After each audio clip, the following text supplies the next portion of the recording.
Okay, so I've used this illustration before. You may remember it. A slave girl in the marketplace. So she goes up to a statue. She's dressed in ragged clothes, and she sees this statue looking perfect, wonderful. It's a slave girl, but dressed beautifully. And she looks at it for a moment. She moves on. The next day she comes back, and it's noted that her hair is now a little tidy and looking more like the statue. She ponders it a little longer, goes away, comes back the next day, and it's noted that her garments, which were in tatters and with holes and rips, are now mended, and that she's dressed much more like the statue. She goes away and comes back, and day after day after day, day after day, she does this, and each time becoming more and more like the statue, until eventually this slave girl looks as well dressed and as well kept as this statue. That is why Jesus came into our world. Yes, he came to give his life as a ransom, but in that and in the way he lived, that's why the Gospels are perhaps the most important piece of literature in all of the Bible. What are they? Matthew, Mark, Luke, and John, and Philippians 2. Fits there perfectly. I'll tell you why in a minute. Are probably the most important documents in the world. If you read anything else, try and read a little bit of those each day. Because that's the statue. That's the Jesus that you and I are not whipped into becoming like, but are magnetically drawn into becoming like. It's where we see Jesus. And it's where we see Jesus perfectly too in Philippians. If the Gospels are pictures of Jesus, Philippians is a little instruction, a little short snippet of instructions on what he's like. And as we look at these verses today, next time, and maybe once more, I want you to see what he's like, so that we may, like the slave girl, little by little, emulate him until we become just like Jesus. That's the goal of the Christian faith. It's the goal of every preacher. Sometimes I've been at churches, and on the pulpit there, they stick a little, maybe we should stick one here, a little note, and it's just these simple words from John 12:21, when Jesus is confronted by the Greeks. The Greeks come looking for him. It's the first time he's interacted with non-Jewish people, apart from the woman with the demon-possessed son. And they say these words, and people often put them in pulpits. John 12:21. They came to Philip, who was from Bethsaida in Galilee, with a request. Sir, they said, we would like to see Jesus. And it's a lovely thing to put on your lectern or podium, whatever it is, to remind the preacher that his purpose behind that pulpit is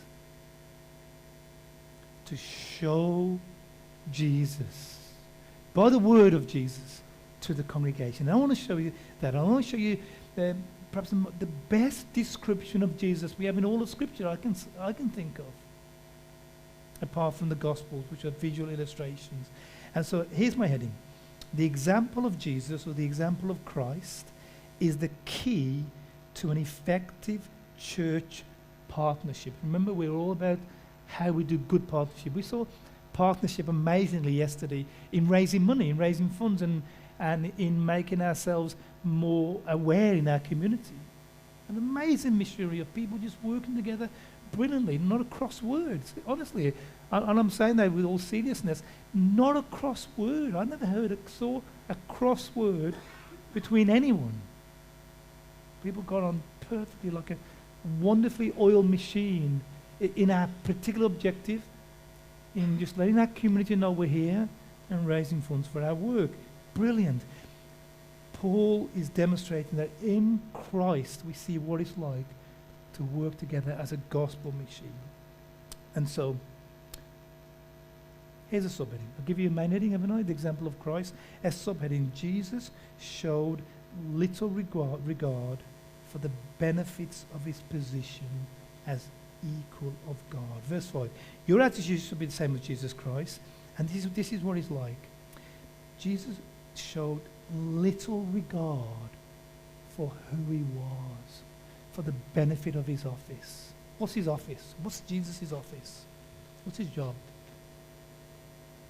He's God. Thank you. Son of God, same thing. I want to show you that this morning. He's God. His office is God. There's no bigger office, okay? I remember once I had a flight from Birmingham to Scotland on a freebie, sitting there with the two pilots in the cockpit in the third seat that comes down. It was a work experience I was given from school because of my interest in aviation. As we were flying through the air there, one of the pilots said to me, "You don't get a better office than this one does." Look at that for a view. Fantastic position. God holds the best office, okay? Jesus holds that office, okay? And yet, look at this, verse 6. Who, being in very nature God, did not consider equality with God something to be grasped. Can you see what he's been saying? Who is in all essence, ontologically God, the very nature of God. And yet, he didn't, let me use some layman's term, this will work well. He didn't let it get to his head. Can you see what's been said? He didn't get big-headed about it. You know, it's like you give somebody a position, you employ somebody to be a pastor, and then he thinks he's the king of the world. Okay, I hope I'm not like that all of the time. None of the time. Okay? Jesus, being God, never got to his head. So he is not a lesser God. He is fully God. He is essentially God. He is ontologically, in substance, God. And yet, he didn't take advantage of his office. He didn't utilize it for his full ends, for his full means. He didn't think of it as something that he should use for the benefit of himself. And that's the point here. Though he was God, he didn't see his position as God as something that should serve himself, but rather, I'm going to come to that, and it continues, who being in the very form of God, did not consider it robbery to be equal with God. Is another translation of this. And sometimes people have read this and thought, well, he wasn't really God, he's just in the form of God. But I think the idea conveyed here, look at some Greek there, it's not showing up. It's a Greek word there, morphe. It doesn't just mean just was in the form of God. It means he was as fully God as can be. And so Paul's point is this, in verse 3, do nothing out of selfish ambition or vain conceit. We looked at it last time. And he illustrates it now in Jesus. So verse 3, do nothing out of selfish ambition or vain conceit,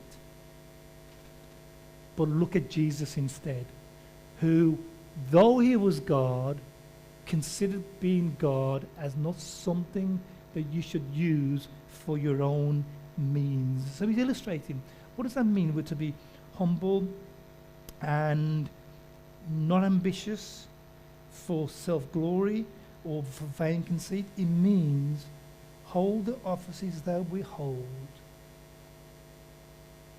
in a way that they're not benefiting ourselves. Don't squeeze what you do out for all that it's worth. Don't look at it as something that gives you a foot up, a leg up. Carol led worship for us beautifully. Thank you, Carol. But it's not an office that she's to use to give her a little platform in our church. Ron is admin here. What's your role, Ron? I know Chris is admin. Do you do much? When you do, what is it that you do? What's your role in the church? Everything. But what is your role? Do you have a title? Admin. That's it. I knew it was something. Not admin. Well, admin is administrator. I was right the first time, wasn't I?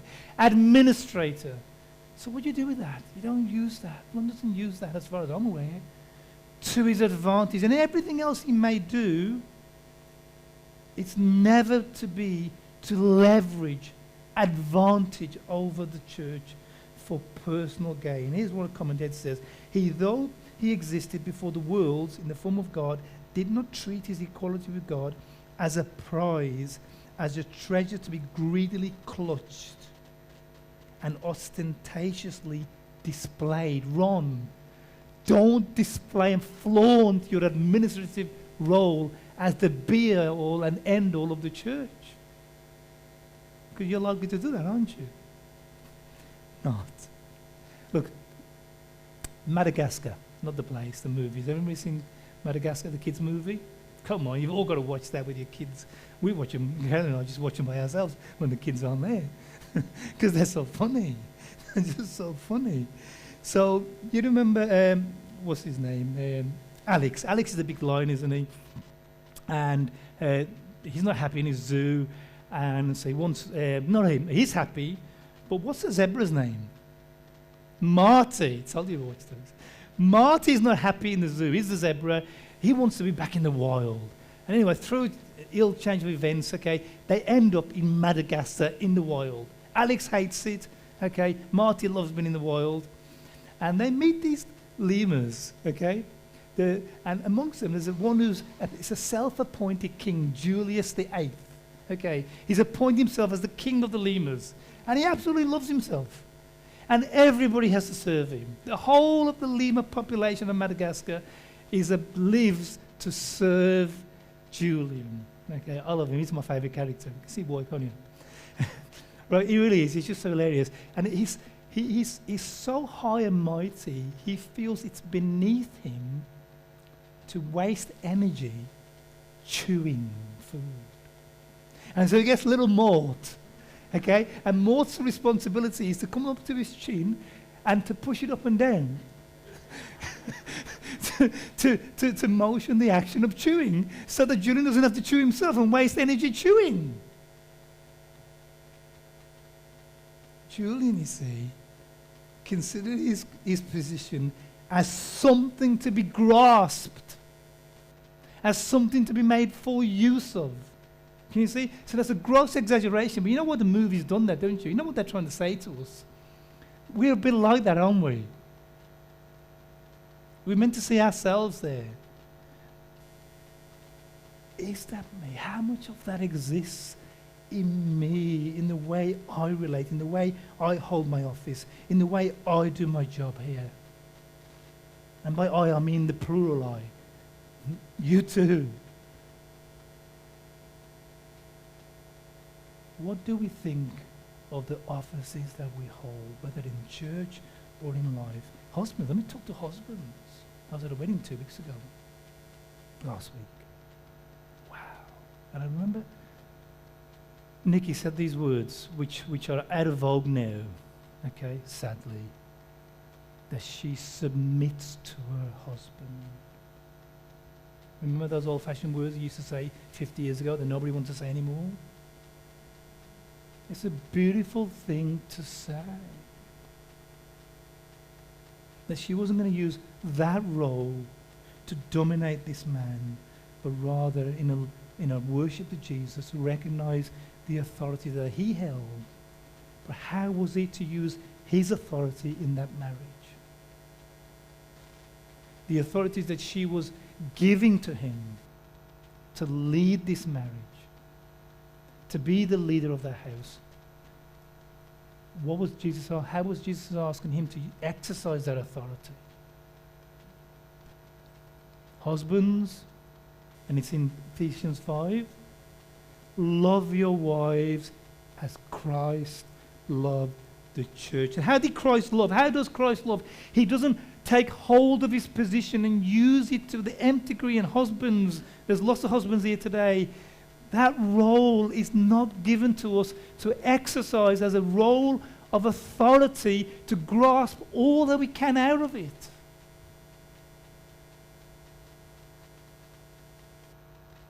I remember I once saw this sketch.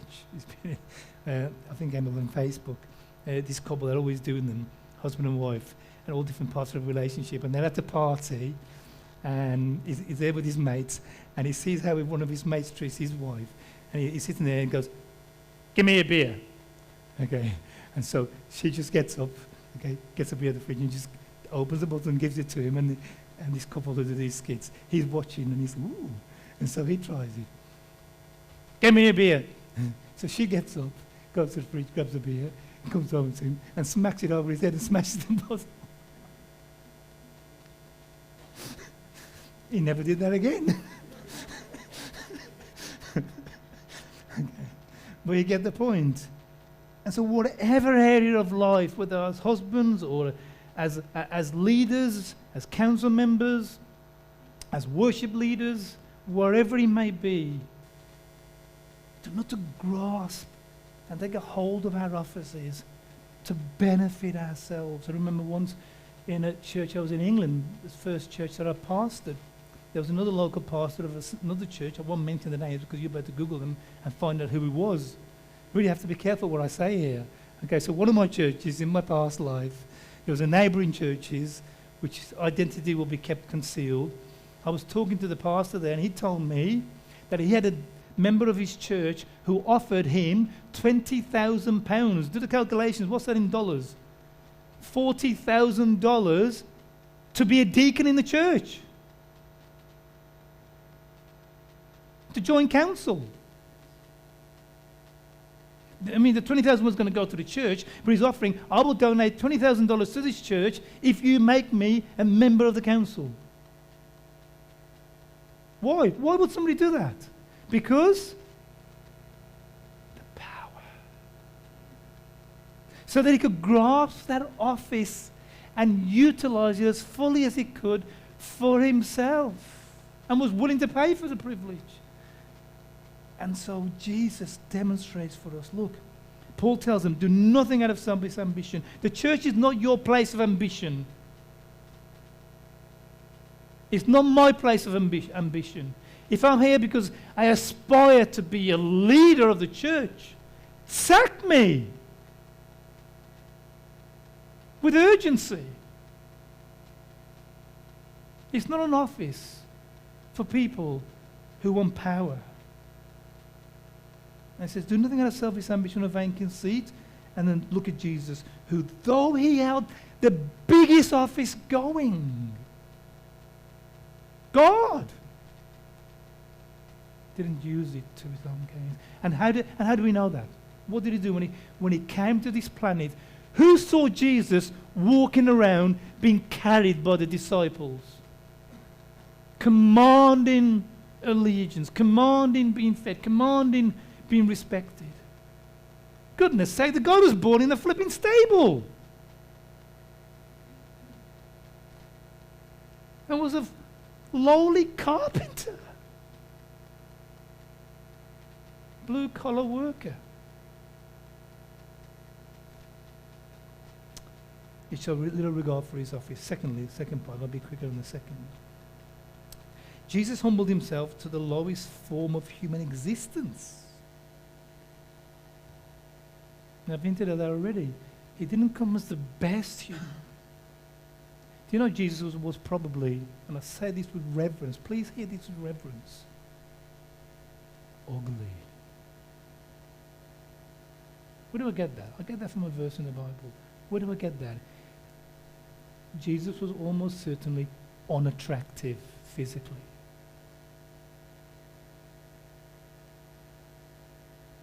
Thank you, Catherine. There was nothing about his appearance that should make us desire him. You know what he's saying? Jesus was nothing to look at. Nothing to look at. Nothing impressive about him.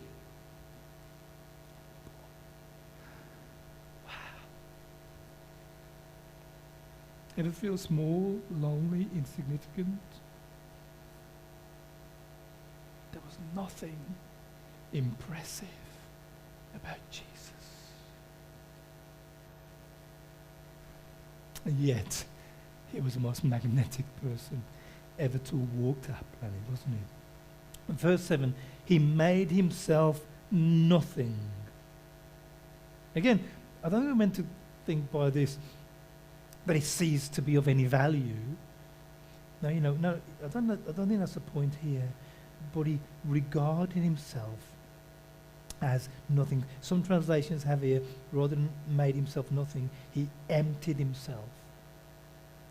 I don't think we're to think that when Jesus came to our world, He emptied himself. He didn't cease to be God. If he ceased to be God, then he ceased to be God. So you know that whole hymn we sing, he left his Father's throne above, so free, so infinite his grace, emptied himself of all but love, and bled for Adam's helpless race. I think we have to understand here, Jesus didn't empty himself of his deity. It's like this, Carson says this, if you have a horse that empties himself of its attributes of a horse, you no longer have a horse. You may have a fish, you may have a cucumber, you may have a pineapple, but you don't have a horse. Jesus didn't empty himself in that sense, but rather he made, and this is why it's translated differently now, he made himself as though nothing. He regarded himself of nil value. He regarded his priorities of zero value. Do you know he had no money when he had to pay his bills? You know, once when he had to pay the temple tax, which he shouldn't have to pay because he's the Son of God. You know where he got his money from to pay his temple tax? Does anyone know the story? When they came to him and says, you know, why isn't your master paying the tax? And then he says to Peter, go and get some money for us, because he didn't have any money. Do you know where he got his money from? He went fishing. Who said that? Brian, thanks. He told Peter to go fishing, throw in a line, the first fish you catch, open his belly, you'll find 2 coins in there, use the 2 coins to go and pay our tax. When he's walking through Samaria, he was hungry, he stood by a well, and his disciples had to go and buy him some food. He never had a thing. He never benefited from his office. Remember when the devil tempted him and he said he was hungry? What did the devil say to him? If you're the Son of God, turn these into bread. And he starved instead. He regarded his own needs, himself, what he thought of himself, as nothing. And yet,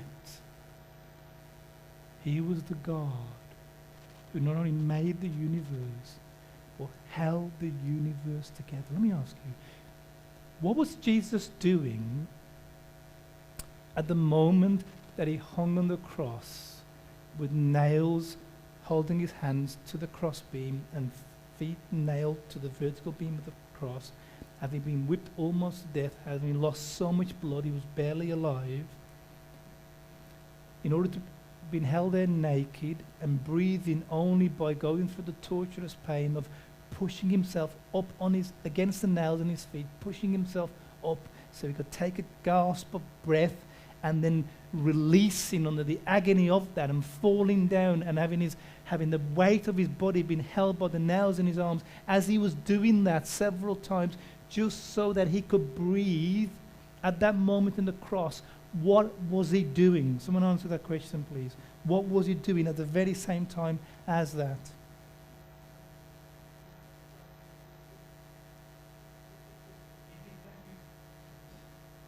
Thank you, Jeanette. He did that. He did talk to his Father. And I was thinking something else as well as that. That is right. What else was he doing? Something big. What else was he doing? He was taking the sins of the whole world. He was doing that too. And something else. Think even bigger. What else was he doing at that very moment? I'll read it to you. Colossians 1:17.